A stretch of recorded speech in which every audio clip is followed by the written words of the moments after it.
அனைவருக்கும் வணக்கம். இன்னைக்கு வந்து பார்த்தீங்கன்னாக்கா புரட்டாசி மாதத்துடைய 3வது நாள் சைவ சாப்பாடு தாங்க நம்ம பண்ண போகிறோம். சைவ சாப்பாடு காம்போ வந்து இன்றைக்கி வந்து 3வது நாளுங்க.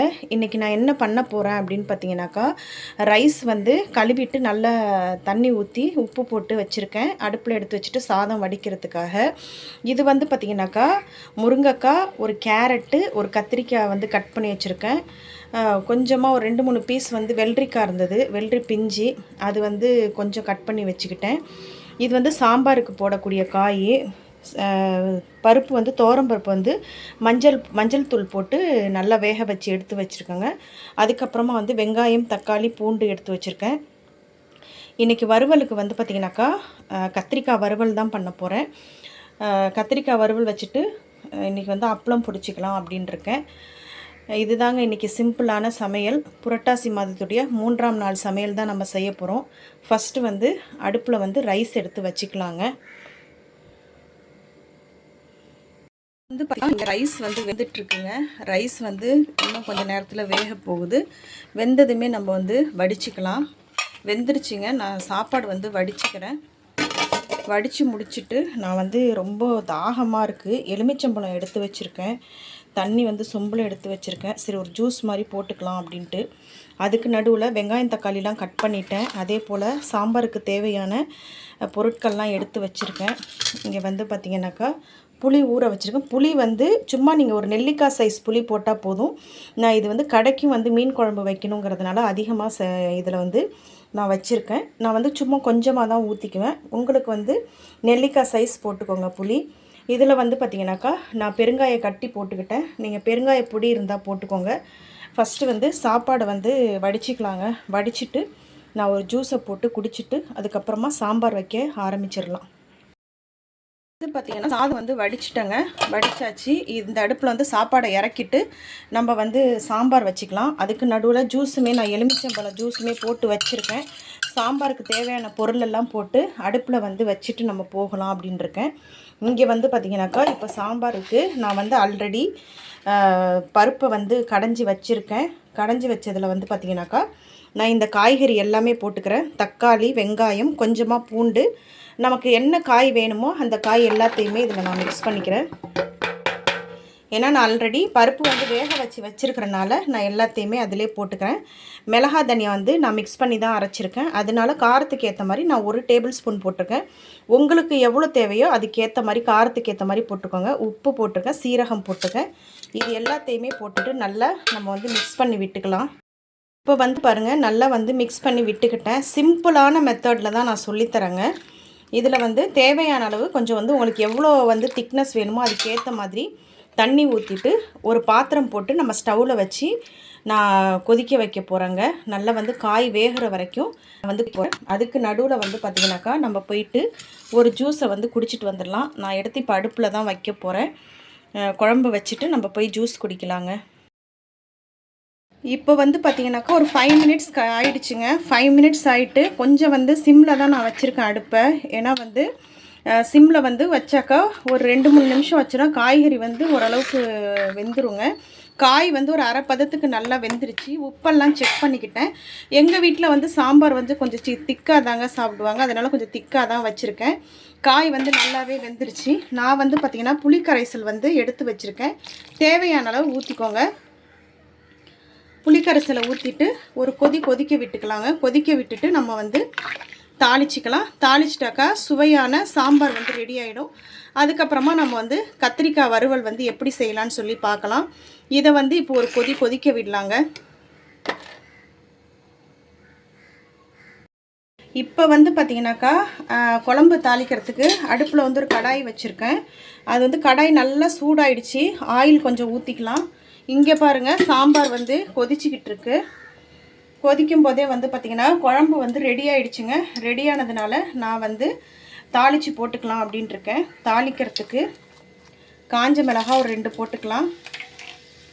போட்டுட்டு தேவையான அளவு கடுகு பொரியட்டும். கடுகு போட்டிருக்கேன். கடுகு பொரிஞ்ச உடனே ஸ்டவ்வை வந்து ஆஃப் பண்ணிக்கலாங்க. கடுகு வந்து பொரிஞ்சிட்ருக்கு.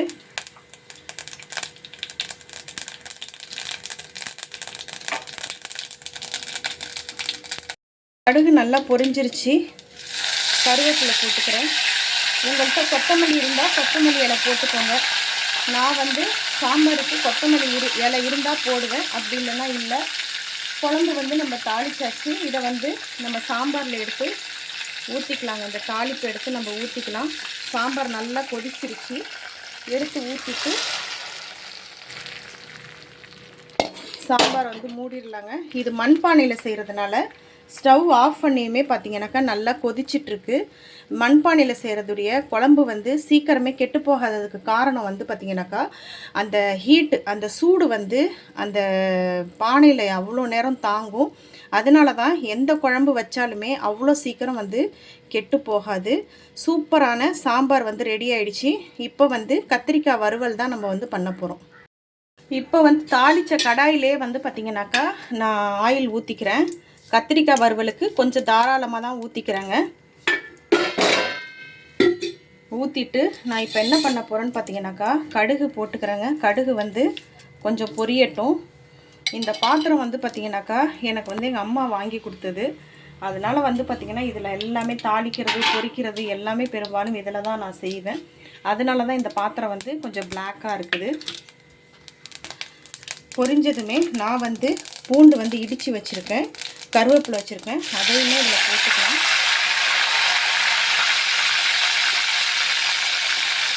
போட்டுட்டு கட் பண்ணி வச்சுருக்கிற கத்திரிக்காயை வாஷ் பண்ணிவிட்டு நான் ஆட் பண்ணிக்கிறேங்க. ஆட் பண்ணிவிட்டு இப்போ என்ன பண்ண போகிறோன்னு பார்த்தீங்கன்னாக்கா தேவையான அளவு உப்பு போட்டுக்கலாம். உப்பு போட்டு நல்லா கிளறி விட்டுக்கலாம். இப்போ வந்து கிளறி விட்டுக்கு போகிறேன். கிளறதுக்கு முன்னாடி கொஞ்சமாக மஞ்சள் தூள் கொஞ்சமாக சேர்த்துக்கலாம். மஞ்சள் தூள் சேர்த்துட்டு நல்லா வந்து மிக்ஸ் பண்ணி விட்டுக்கோங்க. மிக்ஸ் பண்ணி விட்டுட்டு உப்பெல்லாம் சரியாக இருக்கான்னு பார்த்துக்கோங்க. பார்த்துட்டு நான் வந்து மிளகாத்தூள் வந்து உடனே போட மாட்டேங்க. நான் வந்து ஒரு 5 நிமிஷம் ஸ்டவ்வை வந்து லோ ஃப்ளேம்லேயே வச்சுருப்பேன். மூடிட்டு இதை நல்லா மிக்ஸ் பண்ணி விட்டுட்டு, ஏன்னா ஆயில் வந்து அதிகமாக ஊற்றிருக்கிறேன் கொஞ்சம். ஏன்னா அந்த ஆயிலே வந்து வேகணும். வறுவல்லாம் அந்த மாதிரி செஞ்சால் தான் டேஸ்ட்டு வந்து நல்லாயிருக்கும். அதனால் நல்லா மிக்ஸ் பண்ணி விட்டுட்டேன். மிக்ஸ் பண்ணி விட்டுட்டு இப்போ வந்து ஸ்டவ்வை வந்து லோ ஃப்ளேமில் தான் வைக்க போகிறேன். சிம்மில் தான் வச்சு ஒரு 5 மினிட்ஸ்க்கு சிம்மில் வச்சுக்கிறாங்க. அடுப்பு வந்து நான் கொஞ்சம் சிம்மில் இறக்கிக்கிறேன். ஒரு 5 நிமிஷத்துக்கு வேகட்டும்.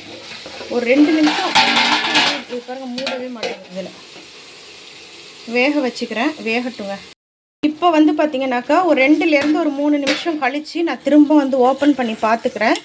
ஓப்பன் பண்ணி பார்த்துட்டு இதை வந்து நல்லா மிக்ஸ் பண்ணிட்டுக்கோங்க. திரும்பவுமே நான் மிக்ஸ் பண்ணி விட்டுக்கிறேன். காய் வந்து கொஞ்சம் நல்லா வந்து கொஞ்சம் அரை பதத்துக்கு வேகட்டுங்க. அரை பதத்துக்கு வெந்ததுக்கு அப்புறமா தான் நான் தேவையான அளவு காரம் போட்டு இறக்குவேன். இப்போ வந்து ஓரளவுக்கு வெந்துருச்சுன்னு நினைக்கிறேன்.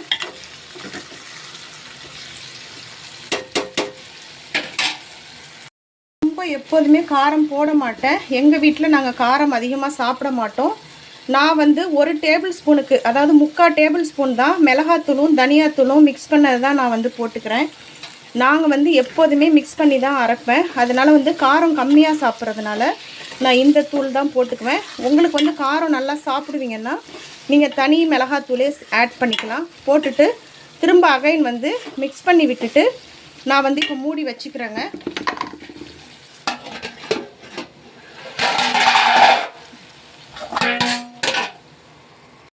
இப்போ வந்து ஒரு 3 நிமிஷம் ஆயிடுச்சுங்க. நான் ஓப்பன் பண்ணி பார்த்துக்கலாம்.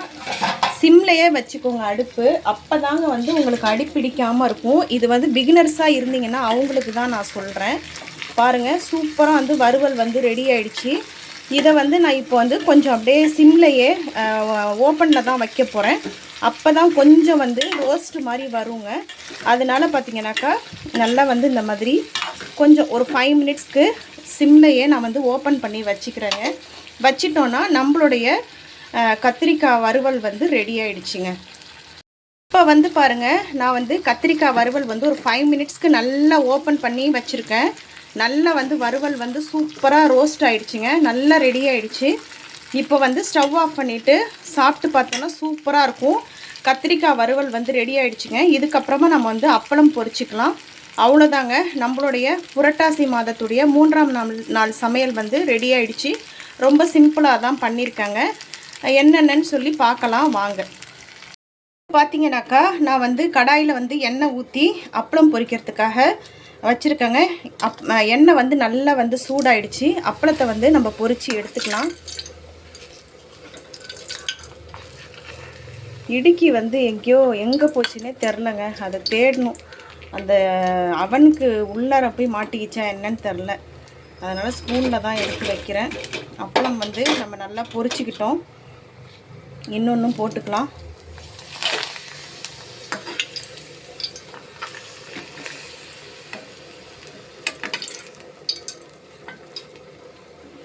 அப்பளம் பொரித்து எடுத்துட்டோன்னா ஒரு வேலை முடிஞ்சிருங்க.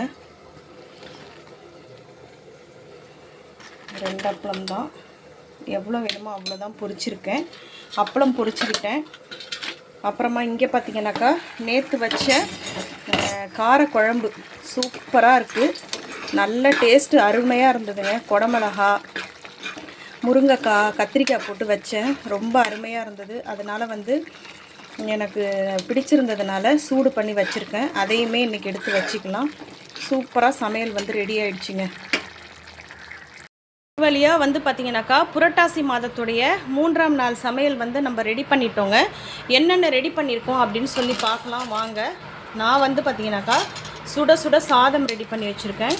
அதுக்கப்புறமா வந்து பார்த்திங்கனாக்கா நல்லா கத்திரிக்காய் வறுவல் வந்து சூப்பராக வந்து ரோஸ்ட் பண்ணி வச்சுருக்கோம். அதுக்கு நடுவில் வந்து பார்த்திங்கனாக்கா நல்லா வந்து சாம்பார் பண்ணியிருக்கேங்க. கத்திரிக்காய், முருங்கைக்காய், ஒரு கேரட்டு, அதுக்கப்புறம் வந்து வெள்ளரிக்காய்னு சொல்லுவாங்க, வெள்ளரிக்காயெலாம் போட்டு சூப்பராக சாம்பார் வந்து ரெடி பண்ணியிருக்கேன். அதுக்கப்புறமா வந்து பார்த்திங்கன்னா நேற்று வச்ச காரக்குழம்பு கொஞ்சம் இருக்குது. ரசம் வைக்கல, இதுவே ஹெவியாக இருக்கும் அப்படிங்கிறதுனால ரசம் வைக்கல. அப்பளம் வச்சுருக்கேன். அதுக்கப்புறமா வந்து தயிர் வச்சுருக்காங்க. இதுதாங்க வந்து இன்றைக்கி வந்து எங்கள் வீட்டில் புரட்டாசி மாதத்துடைய 3ஆம் நாள் சமையல் வந்து இதுதாங்க. பாருங்கள், இது வந்து நான் வந்து சிம்பிளாக தாங்க செஞ்சுருக்கேன். சிம்பிளான ஒரு டிஷ் தான் பண்ணியிருக்கேன். நான் வந்து எப்படி வந்து ஈஸியாக பண்ணியிருக்கேன் அப்படின்னு சொல்லி காட்டுறதுக்கு தான் இந்த வீடியோ வந்து நான் இப்போ போஸ்ட் பண்ணுறேன். ஏன்னா நிறைய பேர் வந்து பிகினர்ஸ் வந்து எப்படி சமைக்கிறதுன்னு கூட தெரியாமல் கஷ்டப்படுவாங்க. என்னுடைய சமையல் வந்து ரொம்ப சிம்பிளாகவே இருக்கும். அதனால தான் வந்து பார்த்திங்கனாக்கா இந்த புரட்டாசி மாதத்தில் நிறைய பேருக்கு வந்து எப்படி வந்து குக் பண்ணணும், என்ன வந்து செய்யணும் அப்படிங்கிறது தெரியாது. அதனால தான் வந்து பார்த்திங்கனாக்கா எனக்கு தெரிஞ்ச முறையில் நான் வந்து சமைச்சிருக்கேங்க. வாங்க இப்போ இலையில வந்து நம்ம பரிமாறிக்கலாம். இப்போ வந்து பாருங்கள், புரட்டாசி மாதத்துடைய 3ஆம் நாள் சமையல் வந்து நம்ம ரெடி பண்ணியாச்சு. பாருங்கள், ரைஸ் வச்சுக்கிட்டோம். சாம்பார் வந்து கத்திரிக்காய், கேரட்டு, வெள்ளரிக்காய், முருங்கைக்காய் போட்டு சாம்பார் வச்சுருக்கோம். ரெடி ஆகிடுச்சி. இந்த பக்கம் வந்து பழம் வச்சுக்கிட்டேன். வாழைப்பழம் எது வீட்டில் இருக்கோ அதை வச்சுக்கோங்க. அப்புறம் வந்து அப்பளம். அதுக்கப்புறமா வந்து பார்த்திங்கன்னா இது வந்து பார்த்திங்கனாக்கா கத்திரிக்காய் வறுவல், உப்பு, அதுக்கப்புறம் தயிர். இது வந்து நேற்று வச்ச காரக்குழம்பு, அந்த காய் இருந்ததுங்க, அதுதான் நான் எடுத்து வச்சுக்கிட்டேன். எனக்கு பிடிக்கும் அப்படிங்கிறதுனால நான் எடுத்து வச்சுக்கிட்டேன். உங்களுக்கு ரசம் வேணும் அப்படின்னாக்கா நீங்கள் ரசம் வச்சுக்கலாங்க. இதுவே வந்து எங்களுக்கு அதிகம்தான். ரசம் செஞ்சாலுமே வேஸ்ட்டு தாங்க. அதனால தான் வந்து பார்த்திங்கனாக்கா இதோடு நான் ஸ்டாப் பண்ணிக்கிறேன். இந்த வீடியோ பிடிச்சிருந்ததுனாக்கா லைக் பண்ணுங்கள், ஷேர் பண்ணுங்கள், கமெண்ட் பண்ணுங்கள், சப்ஸ்கிரைப் பண்ணுங்கள். ரொம்ப பசிக்குதுங்க, நான் வந்து சாப்பிட போகிறேன். கண்டிப்பாக நம்மளுடைய ஜியாஸ் கிச்சன் சேனலுக்கு வந்து சப்போர்ட் பண்ணுங்கள்.